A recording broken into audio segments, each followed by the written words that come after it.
Sarah Holloway was just a school teacher with a quiet life in a small town. But when her husband Mark's secret gambling debts spiraled out of control, she was forced into a nightmare no one saw coming.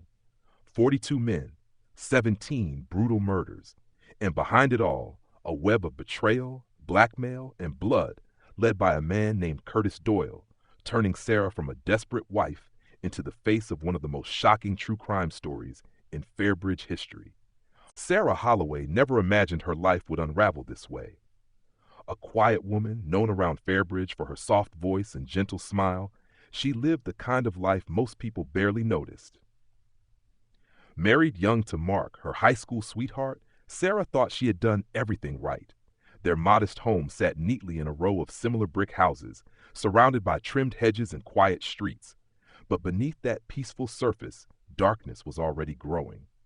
Mark had always loved gambling. It started harmless, weekend poker games with friends, the occasional bet on sports. But over time, it turned into something much worse. He started frequenting illegal betting rings and underground casinos. Each time he lost, he promised it was the last. Each time he won, he threw it all back into the pit. Soon, the debts became impossible to ignore. Mark owed over $300,000 to men who didn't ask nicely when it came time to collect. These weren't just gamblers, they were criminals, men with knives hidden in their belts and guns under their jackets.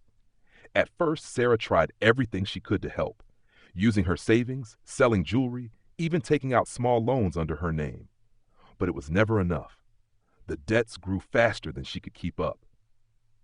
The threats started as phone calls in the middle of the night, then escalated to bricks through their windows and slashed tires in the driveway.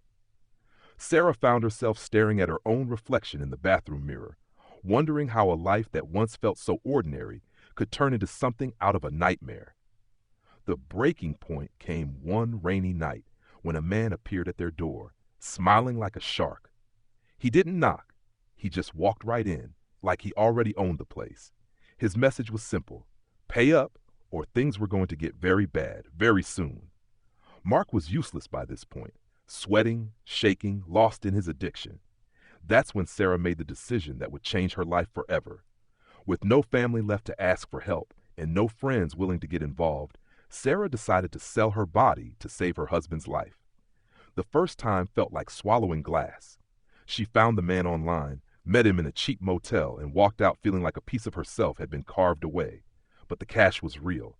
She held it in her hand, counted it 3 times, and felt a spark of something dangerous: hope. Sarah kept track of everything in a small notebook. It wasn't about shame, it was about control. Every name, every date, every amount. Over time, the list grew longer. 42 names.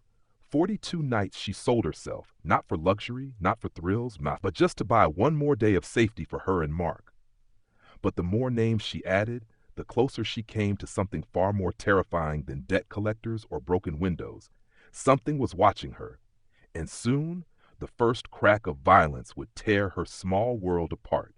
Sarah thought she was managing everything with precision, but the truth was slipping through her fingers like sand. What started as an act of survival had become a twisted, hidden life she no longer fully controlled.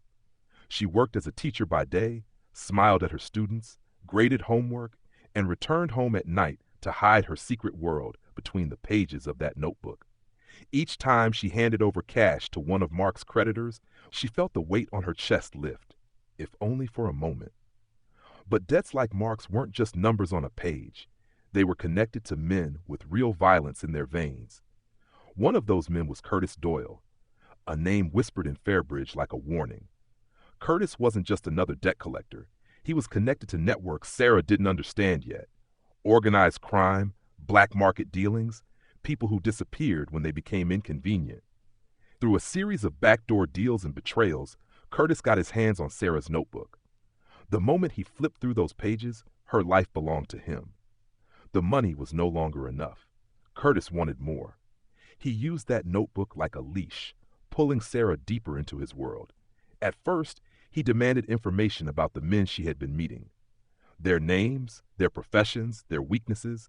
Sarah didn't understand why it mattered, but she obeyed, terrified of what would happen if she didn't. Then Curtis began arranging the meetings himself. These weren't lonely men anymore. They were wealthy, powerful figures, businessmen with reputations to protect, politicians with skeletons in their closets, and others whose wealth came from sources far more sinister. Sarah was trapped. Saying no wasn't an option. Every meeting became a calculated risk. She didn't know if she would leave the room alive, that if the door would ever open again.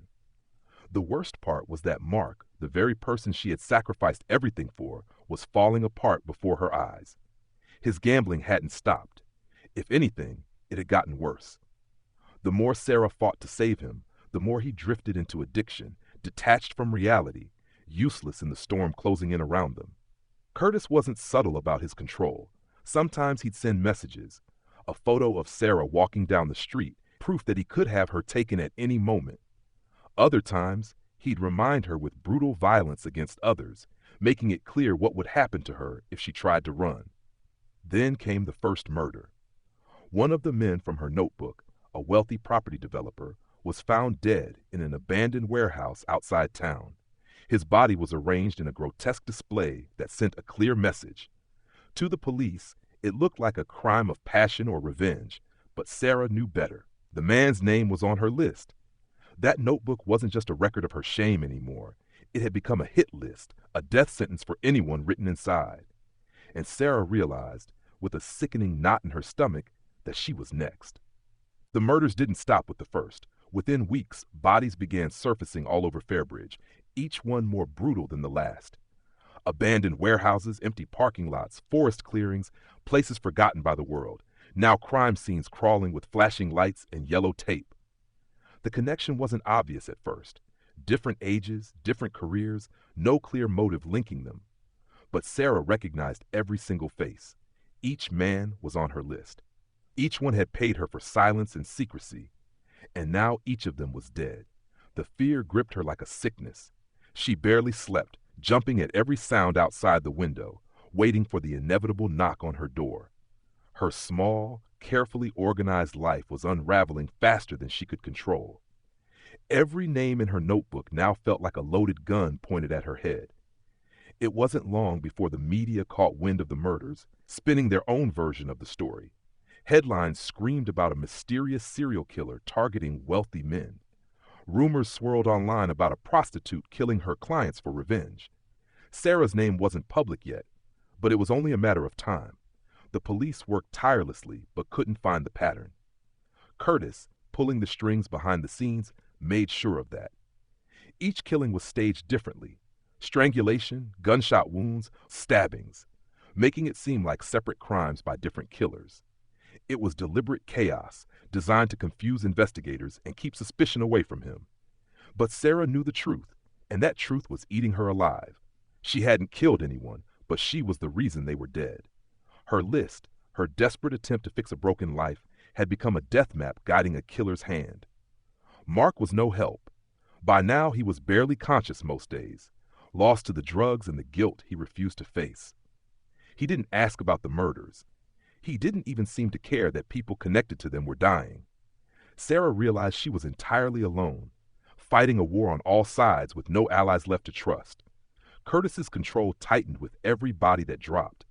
He didn't just want her cooperation, he wanted her ruined. Every message from him was sharper, more threatening, more cruel. Sarah found herself followed on the streets by strange men, shadowy figures Curtis sent as warnings. She tried going to the police once, but before she could step inside the station, a photo arrived on her phone, a picture of her elderly mother's house. Curtis knew where everyone she loved lived. Going to the police wasn't just dangerous, it was suicide. As the number of dead reached 17, Sarah's mind broke in small, quiet pieces. The world around her blurred into one endless nightmare of threats, secrets, and corpses. She didn't know what was worse anymore, the fear of dying or the weight of knowing that no matter what happened next, her life was already over. By the time Sarah tried to fight back, it was already too late. The walls were closing in from every direction, and every person she thought she could trust had either abandoned her or turned against her. Desperation pushed her to contact Ethan Cade, a former client who had once claimed to care about her more than the others. He was different, or so she believed. Ethan had been a cop before losing his badge in a scandal that never fully made the news.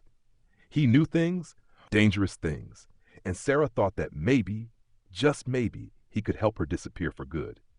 Ethan listened to her story, nodded in the right places, and promised to protect her. But like everything else in Sarah's life, it was just another betrayal dressed up as hope. Ethan wasn't protecting her. He was working for Curtis. Whether it was for money, blackmail, or just the thrill of power, Sarah didn't know. All she knew was that the last thread of safety she clung to had snapped. Everything she told Ethan, every plan she made, went straight back to Curtis like poison dripping into an open wound. Curtis wanted Sarah to take the blame for the murders, not just in the eyes of the criminals involved, but in the eyes of the law. He knew the police were circling closer, desperate to make an arrest before the city exploded in fear. Curtis planted evidence everywhere. Photos of Sarah meeting with the victims, doctored text messages that made it sound like she was threatening them, even staged audio recordings of Sarah begging for more money. The notebook itself became the centerpiece of his trap, carefully edited, with names scratched out or rewritten to make it look like Sarah was keeping score in a deadly game. The final blow came when Curtis sent a flash drive to the local police station. On it were dozens of staged photos, grotesque, violent images of the victims after death, with Sarah's face edited in, standing in the background like some silent executioner. None of it was real, but to an overworked detective trying to solve a case with mounting public pressure, it didn't need to be real. It just needed to be believable. When the police finally came, they didn't ask questions. They tore through Sarah's small apartment, dragging her out in handcuffs, while news cameras swarmed like insects. Neighbors watched from behind curtains, whispering rumors they didn't understand. To the world outside, Sarah was no longer a school teacher or a desperate wife trying to save a broken man. She was a monster, the face behind 17 gruesome murders, painted perfectly by Curtis's invisible hand. Mark didn't even live long enough to see the arrest. His body was found in a filthy motel room days earlier, dead from an overdose that everyone assumed was an accident. But Sarah knew better. Curtis didn't leave loose ends, and now Sarah was the only piece left on a board full of dead men and broken promises. The trial became a circus before it even started. Media trucks lined the courthouse streets.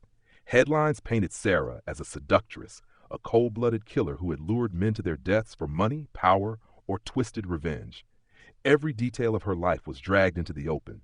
Her job as a teacher, her marriage to a gambling addict, the notebook filled with names and dates. No one cared about the truth anymore. They wanted a story, and Sarah was the perfect villain for it. The prosecution had everything they needed. The flash drive of photos, the notebook, the fake messages, and witness statements from people who didn't even know her, but were willing to say anything for a moment in front of the cameras. Curtis had orchestrated it all so perfectly that even Sarah started to question whether escape had ever really been possible.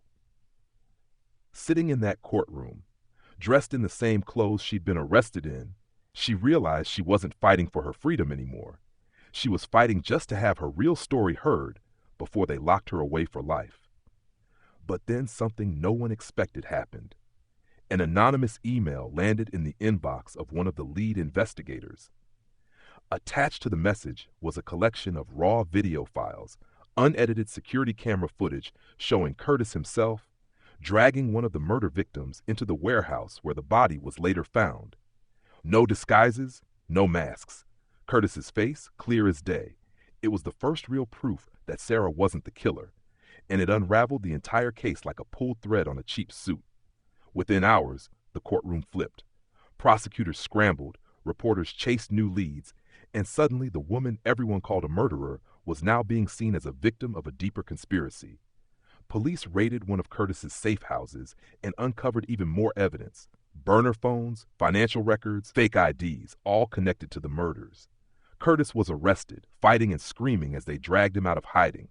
Even from behind bars, his influence stretched far, but this time, the web was too tangled to escape. Still, the truth didn't bring peace. Curtis may have been behind bars, but 17 men were still dead. Mark was buried in a cheap grave, his life destroyed by the very addiction that dragged Sarah into hell. And Sarah, though technically free, was anything but whole. Her face had been everywhere for months, plastered on televisions, printed on newspaper covers, dissected online by strangers who knew nothing about her. Fairbridge didn't forgive, and Sarah knew that walking free didn't mean escaping the weight of what had happened. Authorities offered her a new identity, a chance to disappear into another life, but Sarah declined. There was nowhere to run where her memories wouldn't follow. The notebook was gone, the bodies buried, the headlines replaced by newer scandals, but Sarah's story remained burned into the quiet corners of a town that would never truly forget what happened when a debt turned into death.